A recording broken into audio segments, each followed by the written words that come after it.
Hello, everybody. Welcome. This is Karan Tani, your friend and your host, and welcome to the Wisdom Within. And today is a very special day because today we are going to interview Dr. Dicken. So, without any further ado, let's welcome our guest speaker and start the show. Hi, Dicken. Welcome. Hi, Karan. I'm glad to be here. Same here, And Dicken. hello to everybody who's joining this. It's good to see people here. Thank you very much, Dicken. So, this topic, the Wisdom Within, to me, it seems like there's a friend within us that is always guiding us to solve our problems, to feel happy, and to even have the peace of mind. So, I would like to start by asking you, what is this wisdom within and how does it guide us?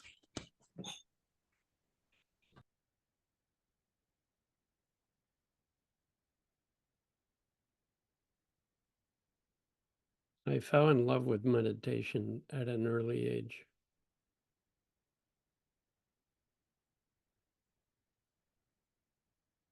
Every culture in the world has had people throughout time who have gotten very quiet. And what does it mean to get quiet? To go beyond the conceptual mind.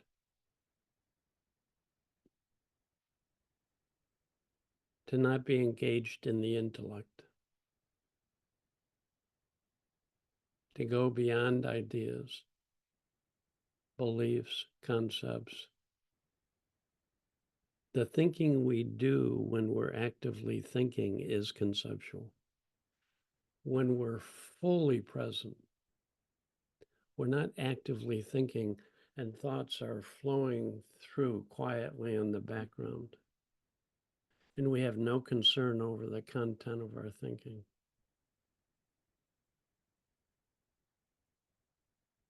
So there have been people throughout time who have discovered the beauty of quiet, the power, the transformational nature of silence. I remember being a young boy going off in nature, spending long hours climbing trees, exploring, sitting quietly, and my personal mind would quiet down. And I'm sure everybody has had experiences like this. I've never met anybody who hasn't. And in those moments, magic happens. Magic happens. We feel more alive for no reason. We feel more alive, feel more connected to whatever is around us, more intimately connected. This is why cultures have used phrases like falling in love. Falling, what do you mean falling?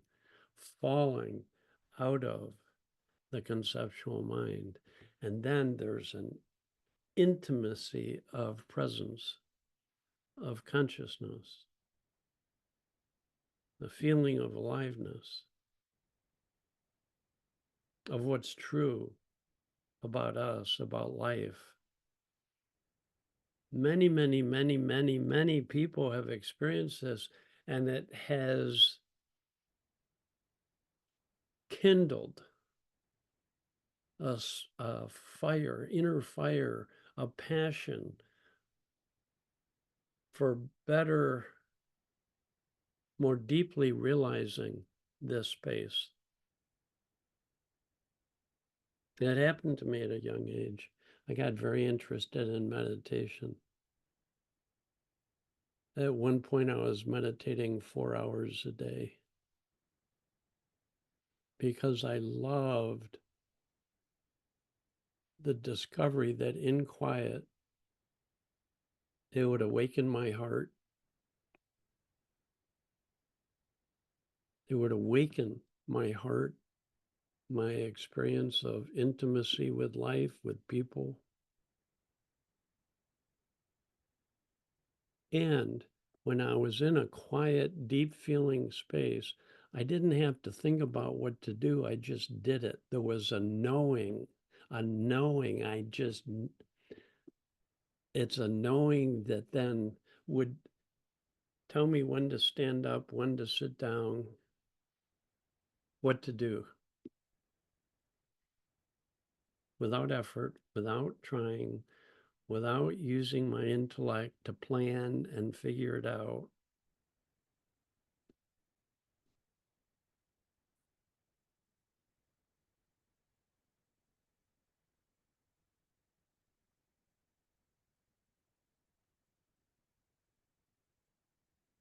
It's in this quiet space within that any human being on this planet can access love and wisdom.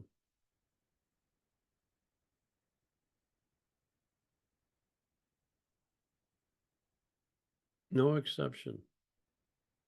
I've worked with people who have spent their life in mental hospitals. I've worked with people who have spent their lives in prisons. I've worked with hundreds and hundreds and hundreds of war refugees who have been through incredible horrors. And they're a thought away from being present.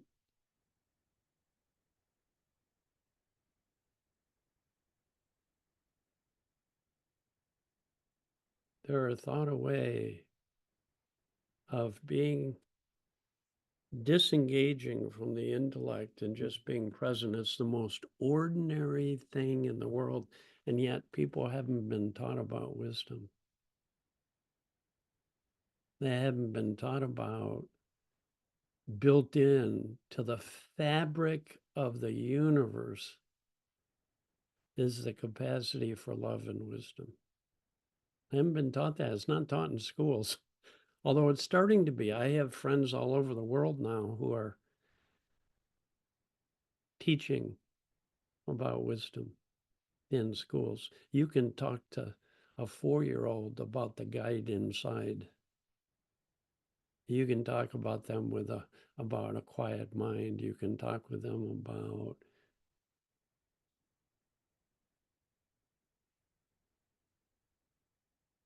having common sense in a quiet mind from this deep spiritual common ground. Things occur to people that help make sense out of this moment of life, no matter what's happening, no matter where you are, no matter what your circumstance is.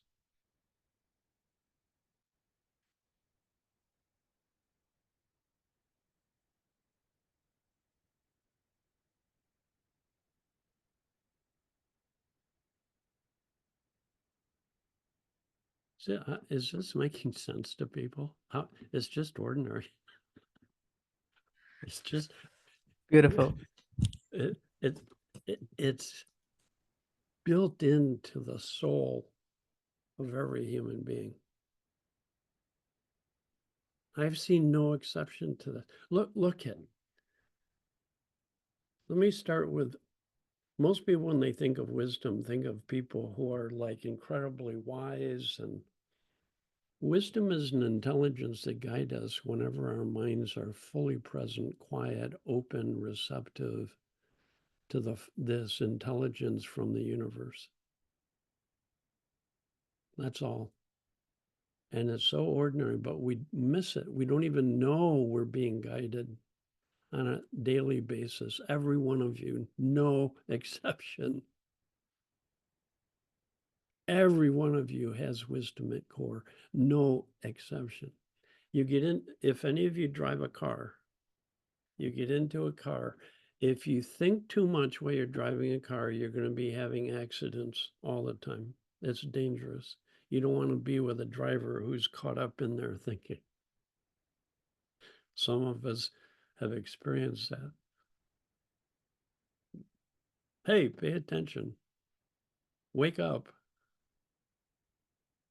right? This is the cry of the mystic. Wake up. Fall out of the conceptual. Just for a moment, wake up. Let go of everything you're holding on to in thought or believing or paying attention to. In Tibetan Buddhism, they call it newborn consciousness, preconceptual. You're not labeling. You're not labeling, you're not judging, you're not analyzing.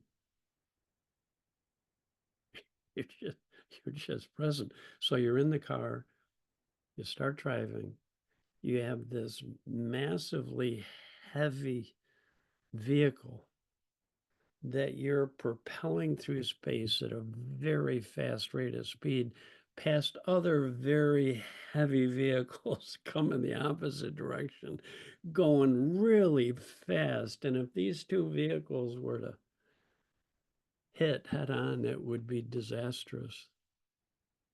So, what's happening while we're driving? Very interesting. Your hands keep moving on the wheel. And you're not using your intellect to figure out, should I move it an inch? Should I move it this far? Should I come back now? Should I do this? You're not using your intellect. You're just moving. So, in a sense, wisdom is making life and death decisions for you. It's that wise. It's the intelligence of the universe. It's not our IQ. You can have a very high IQ, and if you're caught up in your thinking, you're going to have accidents. You're going to have problems in life. You're going to have problems in your relationships, I guarantee, if you're caught up in your thinking a lot, especially if you're caught up in thoughts that create tension, stress, and upset, and you keep feeding it with more thinking and think that the content of what you're thinking is true. That's suffering. That's how I define all human suffering. You're caught up in negative thought and think it's true. You keep thinking about it because without an understanding of wisdom, you think you have to figure out everything. You have to figure out what to do, how to do things. You have to figure out problems. You have to constantly be thinking about life. And the great teachers of the world suggest something other. That if we get our egos out of the way, our personal thinking, we will be guided perfectly. Even in life and death decisions, they don't tell people, think yourself into a frenzy. They tell people, stay calm. Well, you can't think and stay calm at the same time. You just stay calm, be present. Why is that? Because that's when you are at your best. I don't care if you're a sports person, a musician, an artist, a business person, the head of a company. When people are fully present, relaxed, in this deep feeling of aliveness and connection, that's when people are at their best. That's when people make their best decisions. That's when people are the kindest, most generous.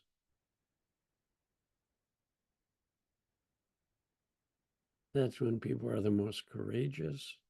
That's when people are the wisest, you could say. And it's built into everybody. And it has nothing to do with age. Nothing to do with age. Nothing to do with gaining experiences.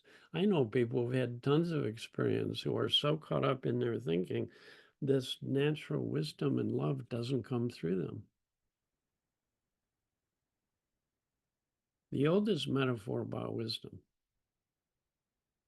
It's thousands of years old. It's been used in the yogic traditions forever. This is a metaphor of the clouds, blue sky, and sun. Any human being caught up in their thinking creates a lot of weather.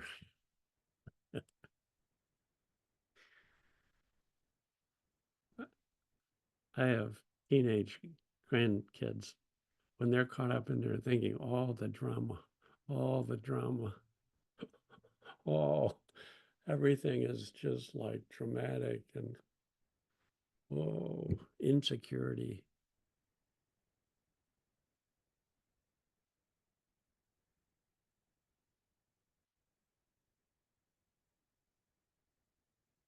So we go beyond the drama, beyond the thoughts that generate insecurity. Do you know insecurity only happens when we leave the present moment and are thinking about ourselves?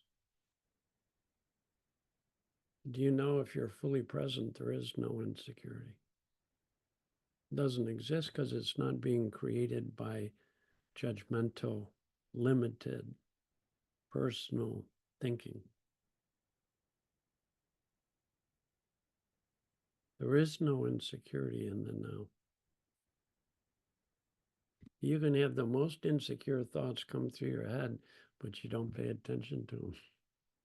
So you could have the thought, you are so stupid, Dicken. And it's just a bird flying through the sky of the mind. So we create this stormy clouds, weather, insecurity, upset, drama, suffering. We fall out of that thinking, and you go beyond the clouds and there's blue sky. That's pure presence, pure consciousness, the infinite field in which we exist, the infinite conscious space.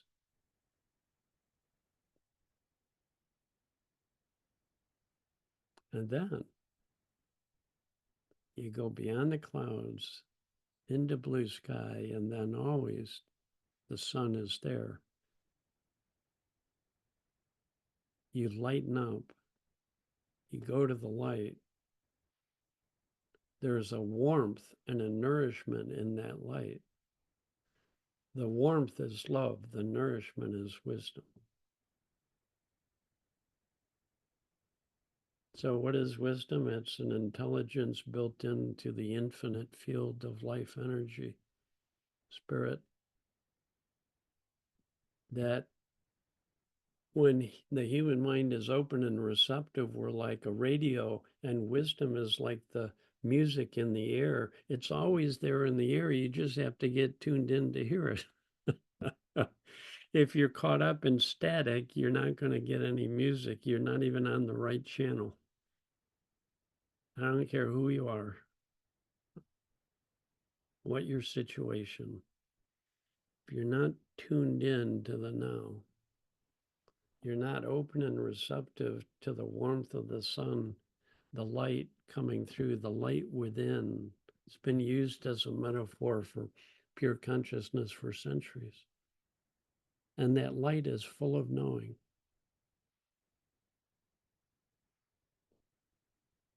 It's amusing to me that it used to be there was a huge split between science and mysticism. Now the mystics and the scientists are saying exactly the same thing.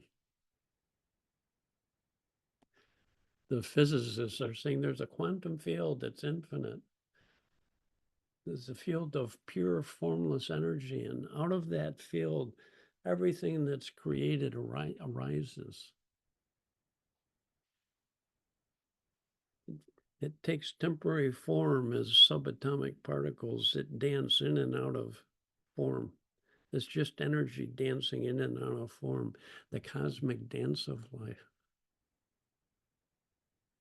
Sometimes when I get really quiet, I just feel like I'm floating and dancing and alive, and I'm just tapping into that life energy. It's very playful, very creative. My wife's an artist. You know how she paints? She doesn't use her intellect to paint, or she would hate it. It would just, she'd go crazy. She'd be filled with judgment and insecurity. And she falls out of that thinking because she knows where beauty is found.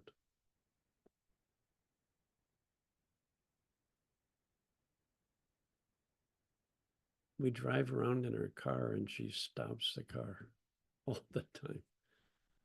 She sees something from her quiet mind and it just hits her with unimaginable awakening of inner sense of beauty. So she stops and takes pictures of whatever she sees from this state of mind of perception of beauty.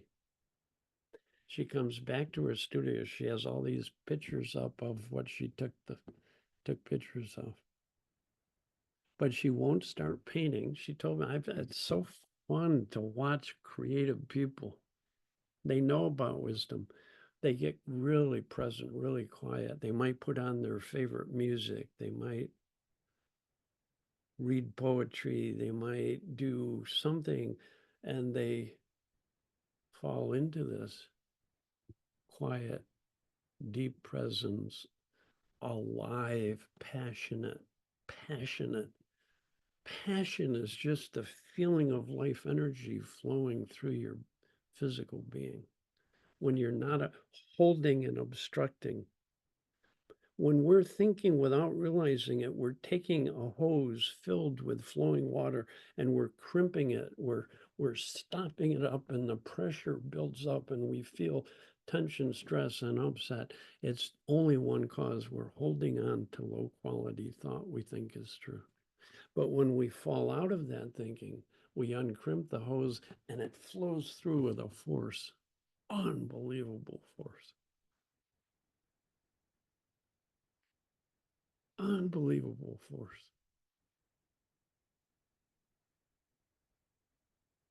People talk about being in the flow.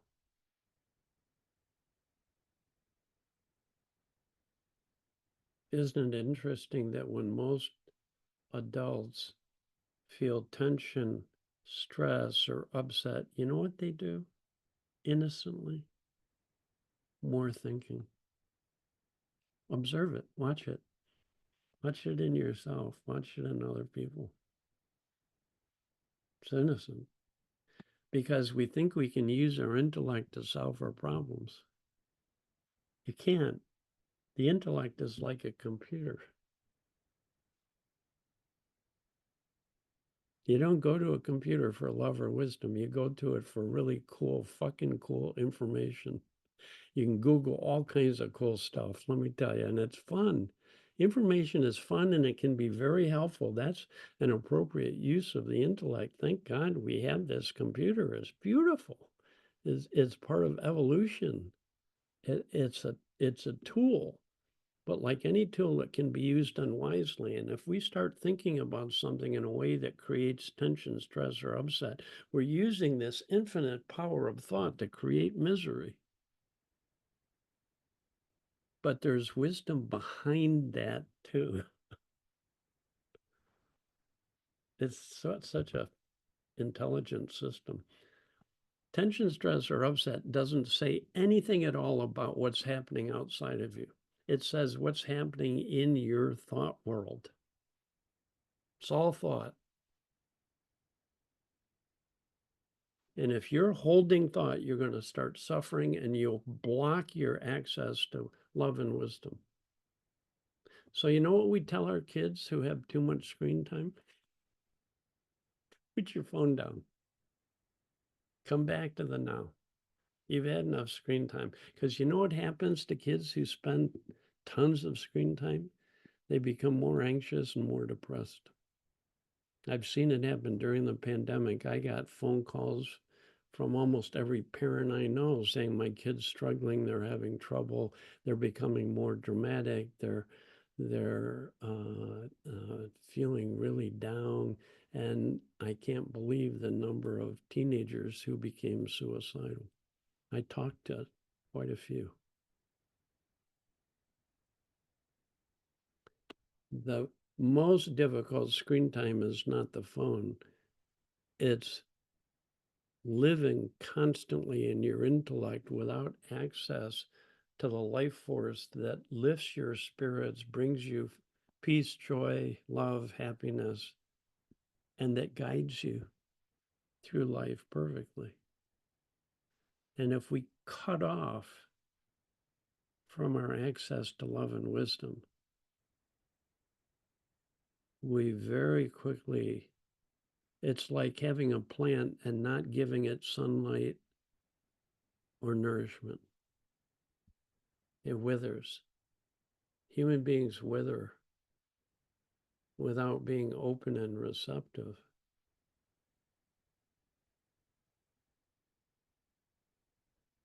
Oh my gosh, there's so much I can say about this. It's my favorite. My passion in life is to help people wake up to their innate capacity for love and wisdom. And I want this message to continue to spread throughout the world. I'm on the board of the Three Principles Global Community. And we're genuinely committed to bringing this message to the world. Every human being has perfect wisdom inside because we're connected to this field of intelligent life energy. What you might say is the one principle of life. The physical world only makes up about 4%.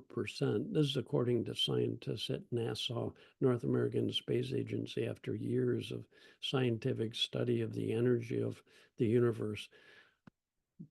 The visible energy in the universe, invisible means from the largest bodies in the universe to the smallest particles, subatomic particles that can be measured by instrumentation. You put all the energy of all of those things together, it's only 4% of the universe. 96% of the universe is dark energy, dark matter, invisible, can't be seen, can't be measured. Well, look at yourself. Ego is thinking that you are your body only. The 4%, that's only 4% of who you are. That's why it's called the ego. It's just this little contracted self. But we're like a wave on the ocean, and every one of us is connected to this ocean of consciousness, this field of life energy, the quantum field, the spiritual dimension, the formless dimension, pure energy, the unknown, the mystery, whatever you want to call it, the great silence, the great nothingness, the source.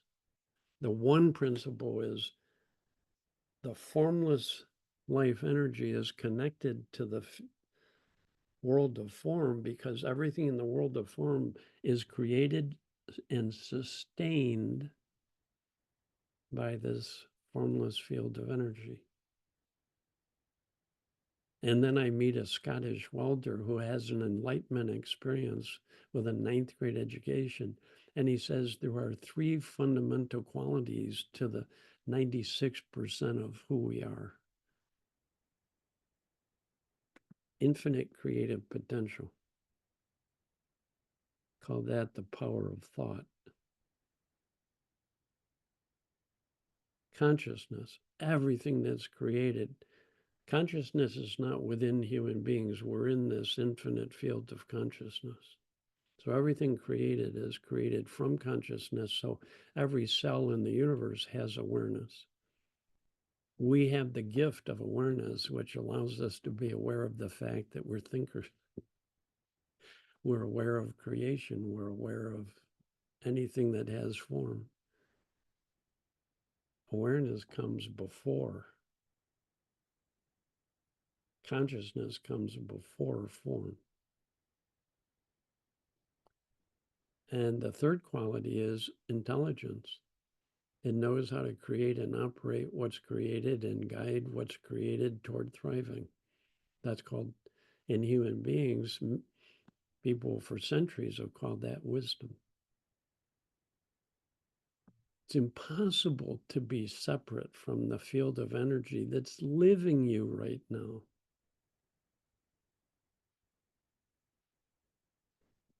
only our conceptual mind can make you believe that you're not connected, that you're separate from life and from people and from nature.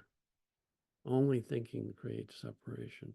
This is why all the mystics have said you need to go beyond your conceptual mind to experience the great oneness. Now, in simple terms, if I'm in the kitchen with my wife and we're both in a low mood and she says something from that space and I take it personally and say something, we're caught in the illusion. Two egos banging heads. So if either of us wakes up to the fact of thought, we can realize I'm caught up in my thinking. And if I go beyond this thinking into the now, I'll find a whole different realm of life. So I might step into the other room and stop thinking about this and stop thinking about her and stop thinking about what to say and what this means and what to do about it. And my mind begins to quiet down.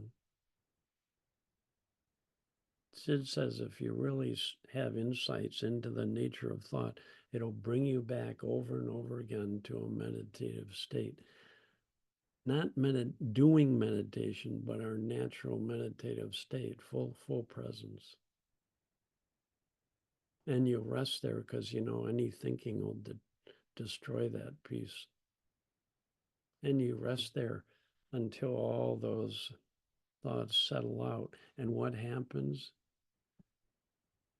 The thoughts of separation fall away and you feel a sense of connection, unity. So I walk back into the kitchen and I'm now looking at my wife, not through judgment and shoulds and expectations and difference. That's all fallen away. And I'm just seeing her from a place of connection. You know, when you first fall in love with someone and they get really upset and you don't take it personally, you just think they're cute no matter what they're doing. You know that? You know,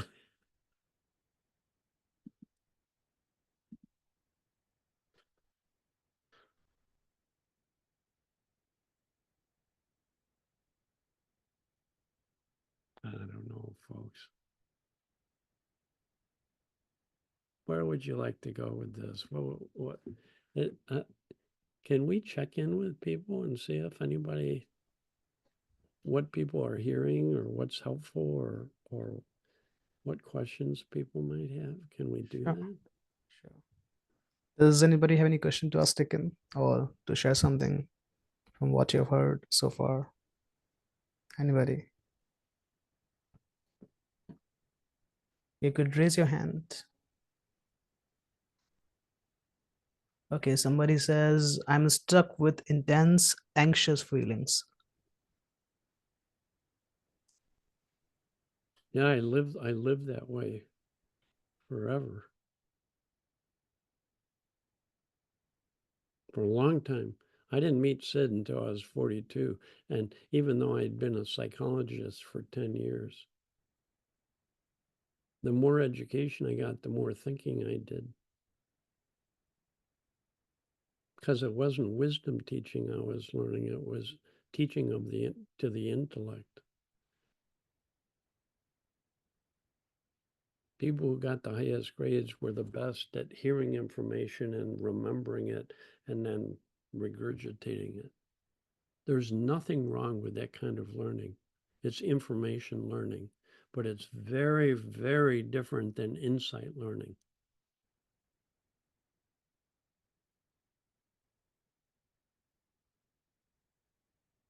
So anxiety. Most people hate their anxiety. I did. It's usually not what we're feeling that's the problem, but our attitude about what we're feeling. If you don't like what you're feeling, you're going to be doing a lot of judgment about what you're feeling. And that judgment about what you're feeling is going to make you feel so much worse. You have two people, they both feel anxious. One doesn't care, doesn't think it means anything, doesn't think about it, and they get over it quickly. The other one hates it, tries to get rid of it, tries to fix it, tries to stop it, is embarrassed by it, doesn't want to have it. And all of that thinking keeps it alive. You know what a panic attack is? It's a natural feeling of anxiety, strong anxiety, but then the anxiety attack piece of it, the panic attack, is going, oh no, oh God, what's happening to me? I'm dying. I can't stand this. Now remember, every thought creates a feeling. Every thought creates a feeling. You know what they say in AA? They call that stinking thinking. You know what they say? Let go of stinking thinking and let God. What's God? It's just a word for the infinite dimension of life that we're all connected to that's formless. So God can't be described, but it brings us love and wisdom. So you can say it's a loving God. You don't have to use that word because it's just a word. I've worked with atheists who have great faith and trust that they're connected to a deeper intelligence, and they've learned to trust it.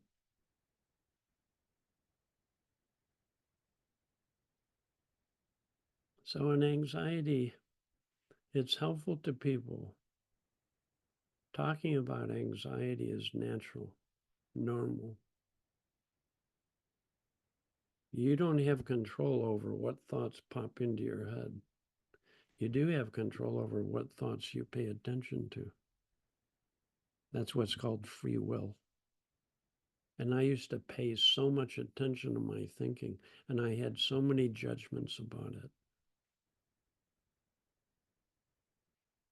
The mystics say when we're fully present, we're like the sky.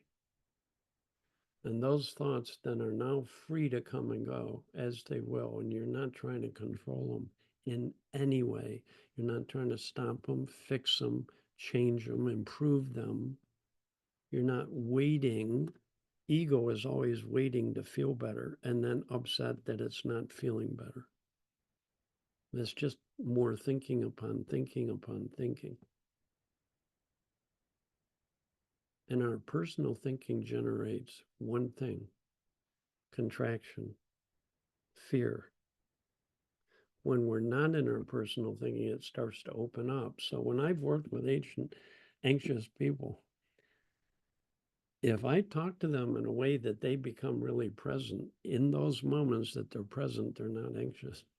And I'll say, you're not anxious right now. And they'll go, yes, I am. No, I'm a very anxious person, because they don't recognize blue sky and sun. They haven't learned to be aware of our nature.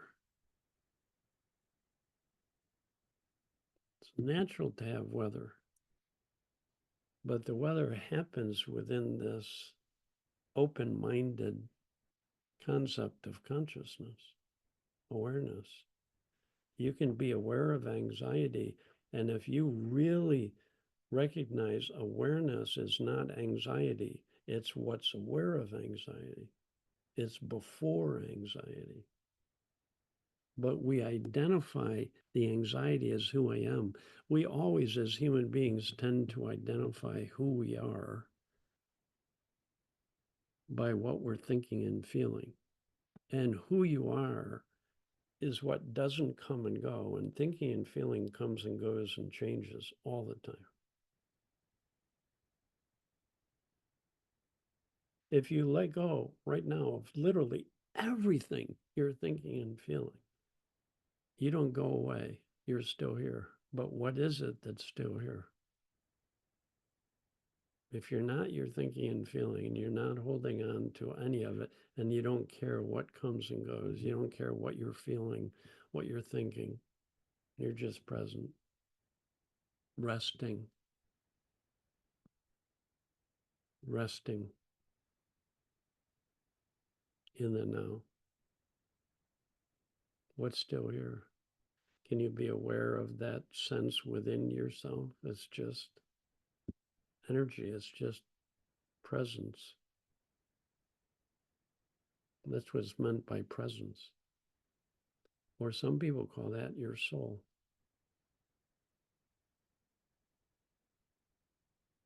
And if you notice within presence, there's a feeling, because when we're not holding thought, it's just energy. The energy stops contracting, it starts expanding. Just a nice feeling. You can still, on one sense, on the surface, feel anxious, but on a deeper level, you just feel content, present. It's what's called peace of mind.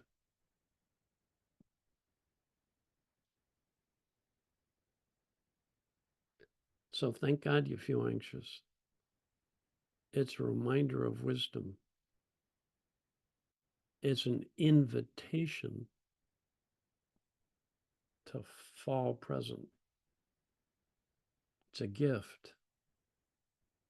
It's a biofeedback system that's working perfectly. Tension, stress, and upset are not the problem that's caused by the world. It's an alarm system going off to wake us up to the now, to deeper presence, to deeper feeling, to deeper knowing.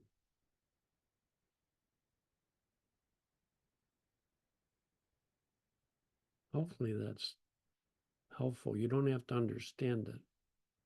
If your mind gets a little quieter and there's expansion instead of contraction, you're really getting this then. You don't even have to understand it intellectually. It's a feeling. It's a presence. And then you'll see life gets easier when you're present, in presence.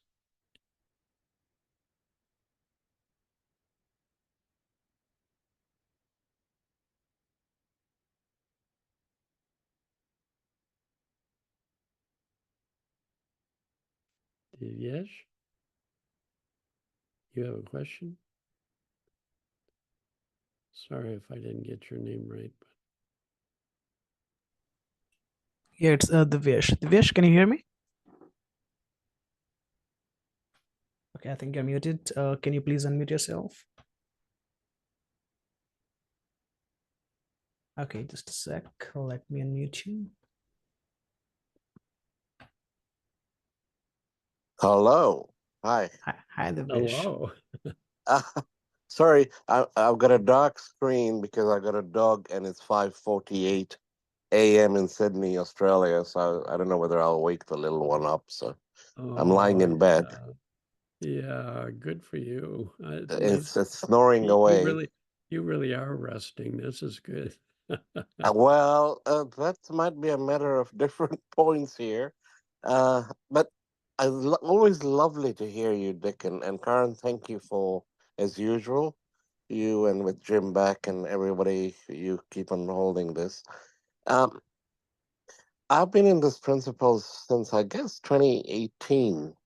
Understanding is one thing, being in the milieu of three principles, this is my experience I'm talking about, is another, because you say you drop into presence or those glimpses of the sky rather than the cloud, all the various metaphors and everything which come alive. And it, it, I, I have a feeling I've slowed down.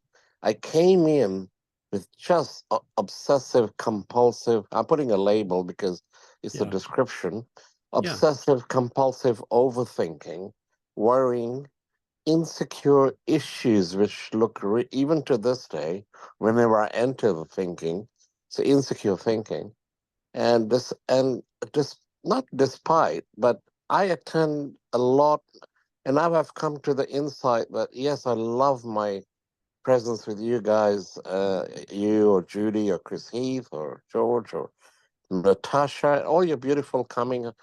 And then it's also, of course, my insight, which will be the nudge towards the innate wisdom contained in Divyesh. The one thing which is so sticky is the hook of thinking. I can be listening to you right now, and there's this persistent just below the radar of personal thinking, which goes, let me hook you into your usual insecure OCD kind of thinking in the same old issue, the same insecure thinking. This hook, I'm so aware of it, and yet the difficulty in not attending to it is something I just can't get. I don't want to get my head around it because that would imply more thinking on it. But just what is this hook, which is like I don't know how to describe OCD if anybody else here, but it's like, oh, I better go attend to that right now, again and again and again and again. I don't have physical OCD, but just the thinking the same insecure issue as a worry.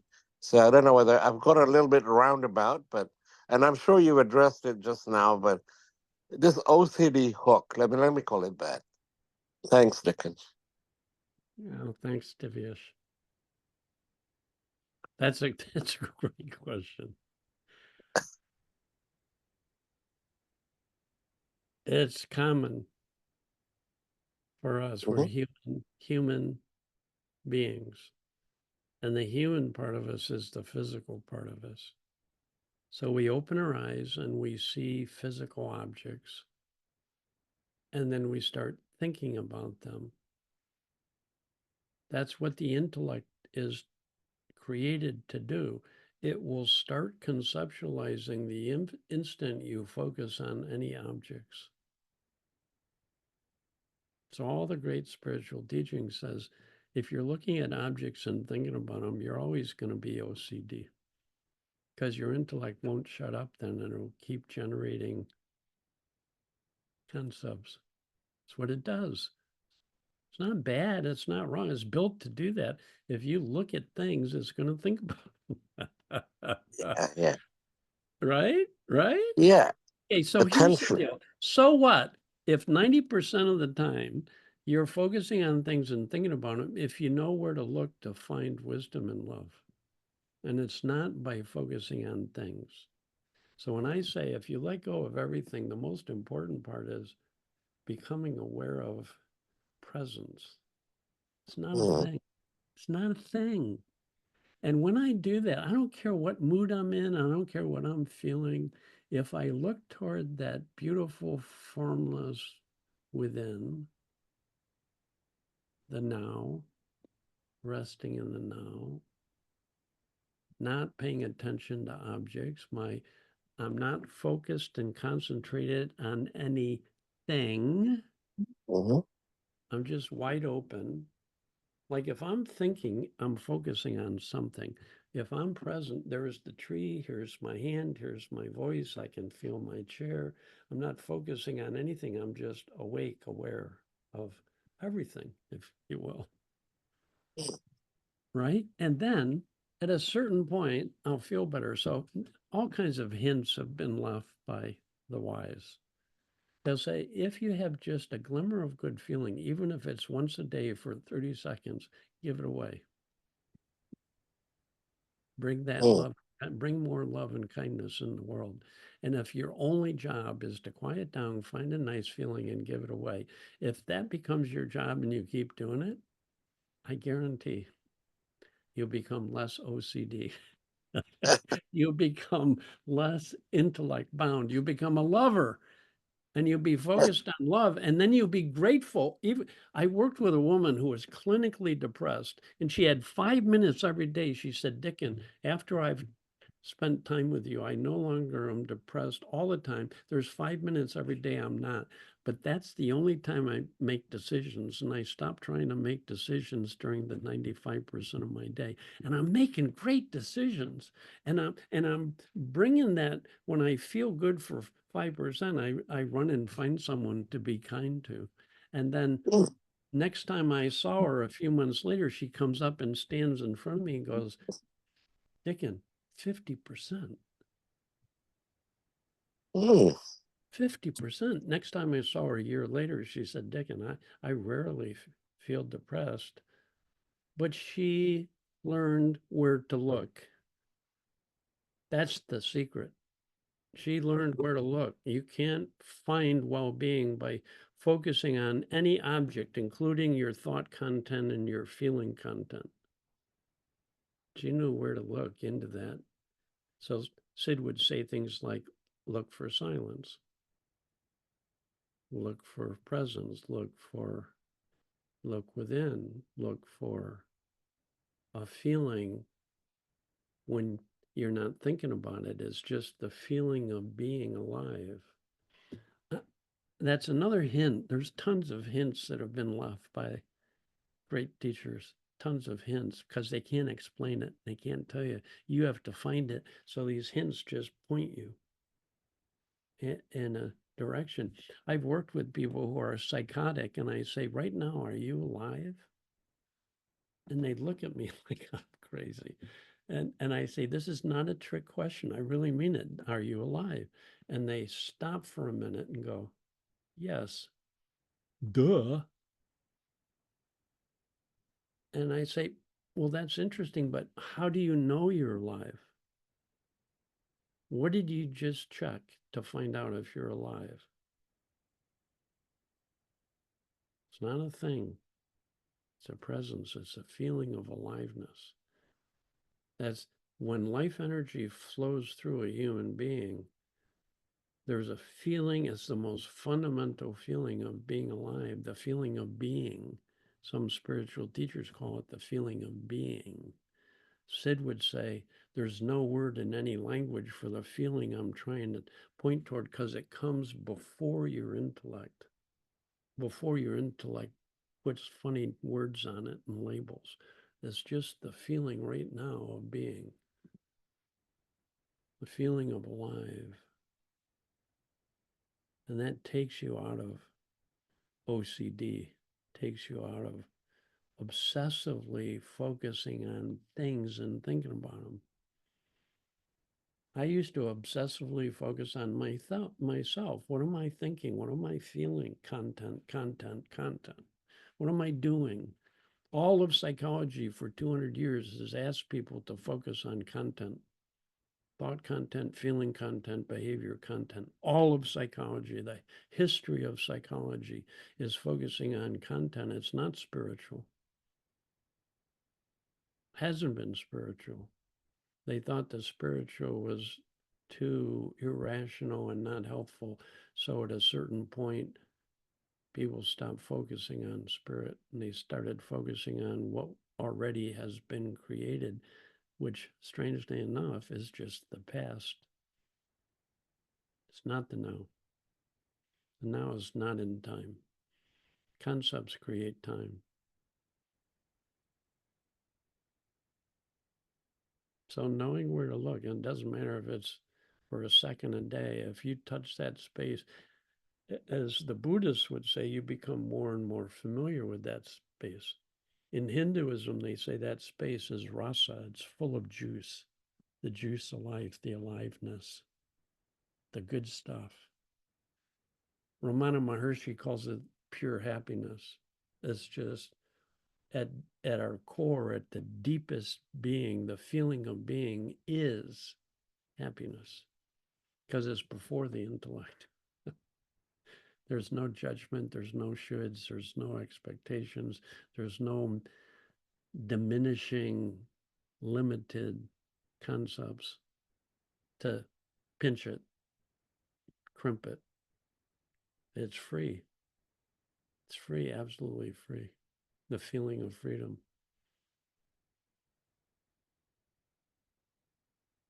Divyesh, is that helpful? Oh, thank you, Dicken. I think what got me while I mean I was listening. Yes. Thank you so much for that. I think what also got me was that uh, my I from conditioning or whatever you want to call it, being brought up in an Indian household where intellect was prized, like how clever are you, or Yeah. in our case also combination with that is how much can you add to the coffers. I mean, because I come from that particular part of India where how well measurement, how Yes. wealthy are you and how clever you are, right? And Yes. so many decades of this sort of wall of intellect, and then you have a very well deserved, not deserved, but a wise breakdown in all areas, and you go, "Who the hell am I?" I mean, I'm putting up a facade, Yeah. a deception, a delusion, a derangement, and I lived that for, and it's only this many years into the principles and a lot more into other Carl Jung and the Gita and Yeah. Eric Yeah. Me Fromm too. and Me too. Viktor Frankl, and Oh, I yeah. love it. I love it. Don't get me Yeah. wrong. It's the Yeah. most Yeah. beautiful, wise people in their own insights. But Yes. for me, the that same faculty, which was looking for flow and well-being and security inside and all that, was the same one creating the insecurity. So intellect is the same vessel for the insecurity. Yeah. So, and this one, Sydney Banks popped through as usual through channels like you, Yeah. and then you go, oh my God. And now I've come to a state where, yes, okay, intellectually or glimpses of this intellect and its misuse, uh, but now it's also concurrently, Divyesh, do you trust the deeper intelligence to Yeah. to to navigate you through the practicalities and life in form? That's where the trusting the divine intelligence, the wisdom within, and the intellect interferes readily. Yeah, but I think you should do this, and that's the same habitual, the old way I was brought up on. Yeah. So that trusting the divine intelligence, it's not work. I'm aware of that.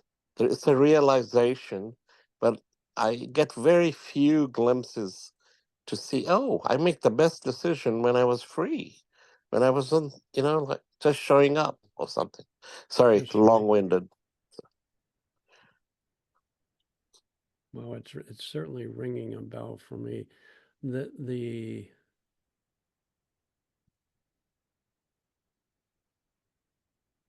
prevalence of a scientific materialistic view of life has pervaded cultures all over the world. And of course, then in education, it's only the intellect that's prized. So the teacher is the expert, they're teaching information. Your job is to remember the information and regurgitate it back in the test. That is one form of intelligence. It's how well you can utilize information. We've all grown up in that system. I got my doctorate in psychology, and boy, I thought I had really accomplished something. But more and more, I started from all the spiritual teachings I got exposed to. Understanding is not of the intellect, it's standing under the intellect. That's where people become the wisest. And that doesn't negate the intellect. When we stand under the intellect and are fully present, wisdom utilizes the intellect wisely. We don't become stupid and dumb. When we become fully present, we become awake, aware, alive, and there's a synchronicity and a harmony between intellect and wisdom. And you get the, as Sid would say, you get the best of both worlds. So if you want to get the best of the both worlds, both of what is stored in your intellect that's helpful, and the knowing that can guide you, we stand under the intellect in the feeling of presence, and that's when we get the best of both worlds. That's when you drive the car the best, that's when you play sports the best, that's when you do the best at your work, because then you can enjoy fully and throw yourself with passion into what you're doing. And you keep tapping into that unlimited supply of peace, joy, and love. And the more you bring that into the world, the more you give, the more you receive. That's a spiritual teaching.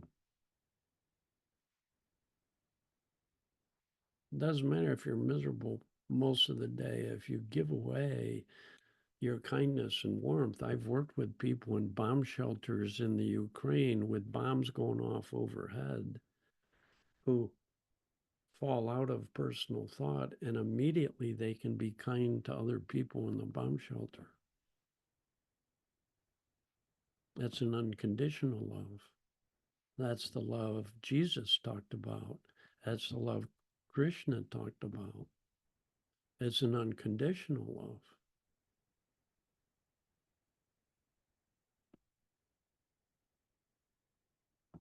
That's the love of the one God, in the sense that there is only God, there is only this. Our true nature is pure love. With every client I've ever worked with, when they got awakened out of the burden of their OCD thinking, their compulsive thinking, their chronic focusing on something and thinking about it habit, they became very kind hearted, very warm, very friendly. No exceptions. It's our nature. It's always there inside of us, waiting to be uncovered. You don't develop your well-being. You don't develop love. You don't become more loving. You you don't develop the sun. You just, when the clouds part, the sun comes through stronger and stronger.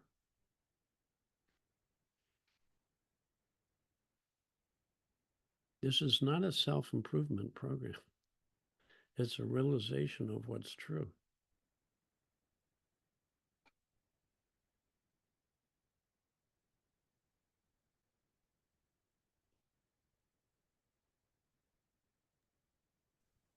Thank you. Thank you, Dicken.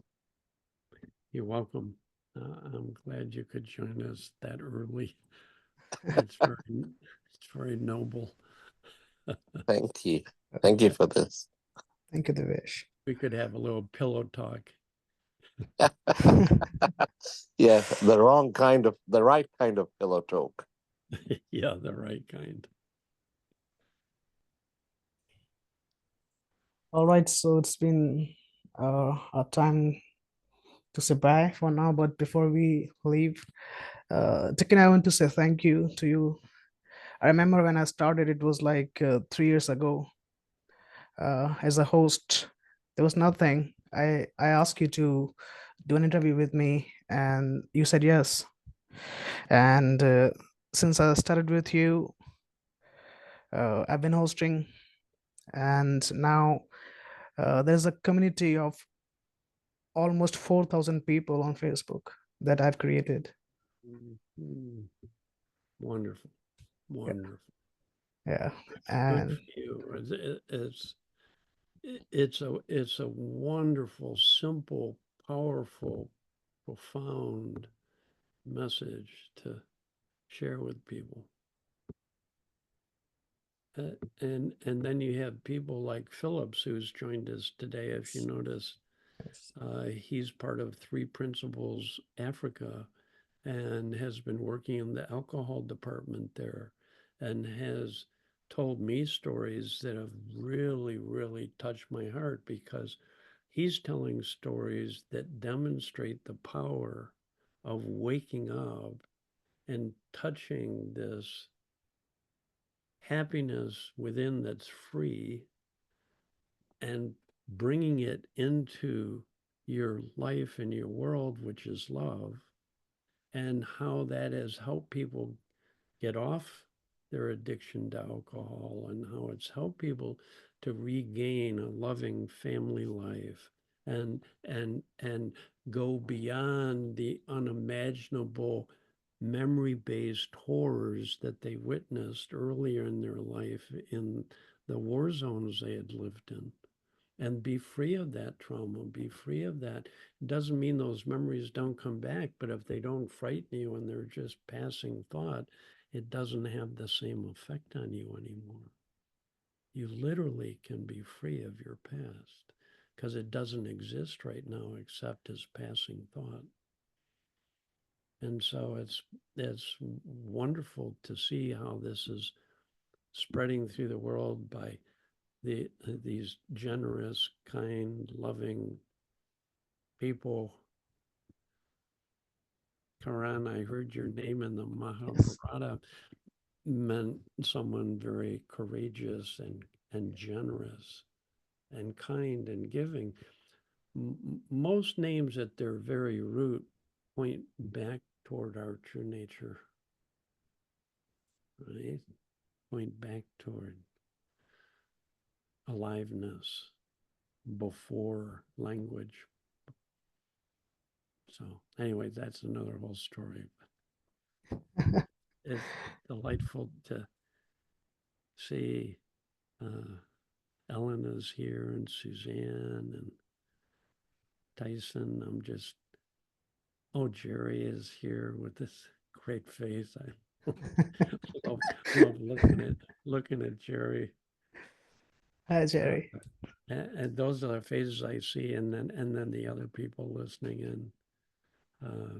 Thank you, Anne, Sophia, Suje,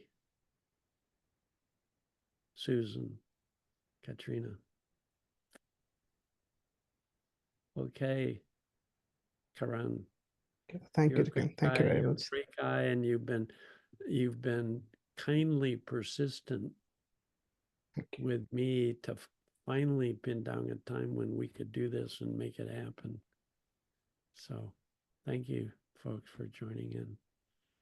Thank you, everybody. Thank you very much, and hope to see you soon. Thank you, Dicken. Bye. Okay, thank you. Bye bye.